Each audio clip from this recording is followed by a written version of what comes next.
Hard to top that, but I got one last video this morning I'd like you to take a look at.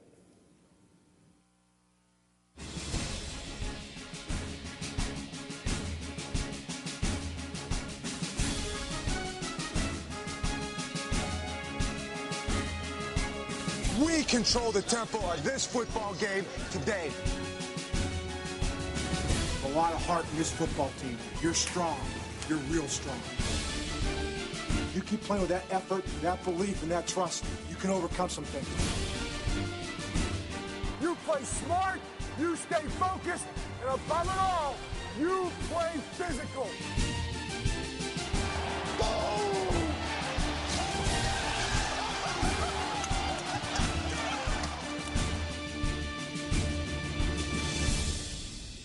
Teammates, Mr. Bill Cowher.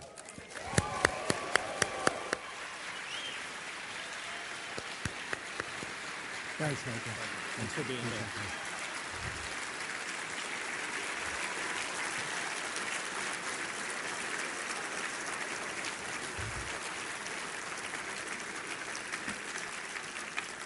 First of all, it is a real pleasure to be here for your annual meeting, and how ironic for us to be here on the opening day of the 2010 NFL season. And you have to thank Mike. I mean, I'm a big Pat Riley fan, and I know Pat Riley was here last year, but Pat Riley in September?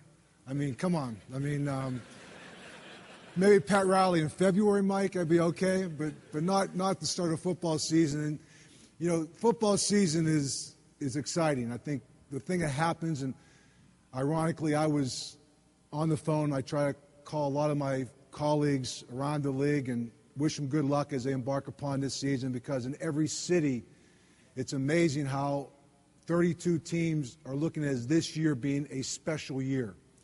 You know, this is a year that we come together, and so much is looked upon in that first game, the anticipation, the build-up, not just from the team standpoint, from the fan standpoint, from the city standpoint.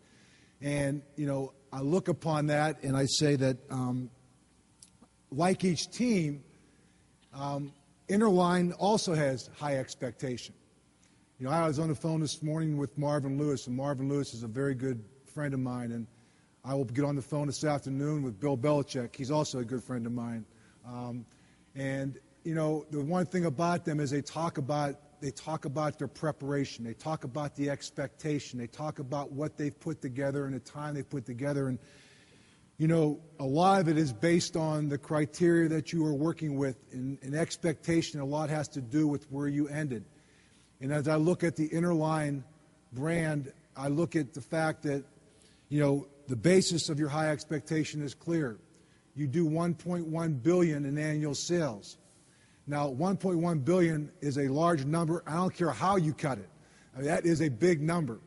And the second thing that you've been able to do is, through the last two very tough economic years, you've been able to persevere. And I know, as kind of Mike made a reference to, and people talk to me, they have to use football analogies. They said, you know, it's been like an 8-8 season. Well, you know, sometimes that's not bad.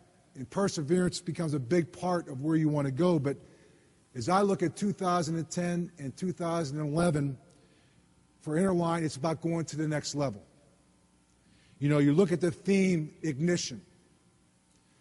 To ignite is to turn on or to spark something. You know, ignition means growth. You know, growth is achieved through executing a plan. Growth is achieved through teamwork. You know, your business and understanding your market, maximizing your resources, and providing top quality is not easy. It's like putting together a championship team, trying to put together a winning game plan. You know, to do it is one thing, but then to sustain it is going to the next level. You see, my talk does not focus on results. My talk focuses on the process. To me, the results are a byproduct of the process. And what is the process? The process is the mindset. The process has structure and guidelines. The process is focused, yet flexible. And the process is never ending. You know, I looked at it and I used to use analogies, and, you know, a lot like a minister, I always do a lot of things in threes.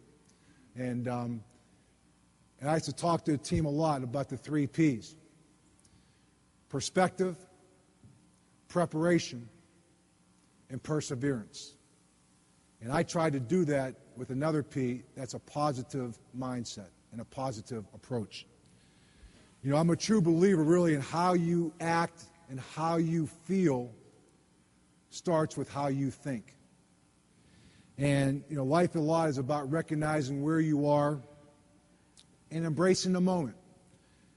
And having said that, I get asked a couple questions often when I come out and speak. Number one, and I will ask them for you, is why at the age of 50 would I walk away from the Pittsburgh Steelers, who had a young quarterback, a solid organization, a young football team for the most part, a team built to have sustained success? And my answer to you is very simply that there are times in your life where you have to look at the situation. I had a window of time with my children that I prioritized, and I have no regrets this day that I was able to spend my time with that window of time with my children. That was a window I would never get back. I can always go back to coaching. And the second question was, would you go back and will you go back to coaching? And my answer to that one is simply that I will look at it year to year, as I've done. I look at my job at CBS. It's a good job. I enjoy the guys I work with. I have an opportunity to stay involved in the league. And quite honestly, I have an opportunity to coach 32 teams. And I have not lost a game in 3 years.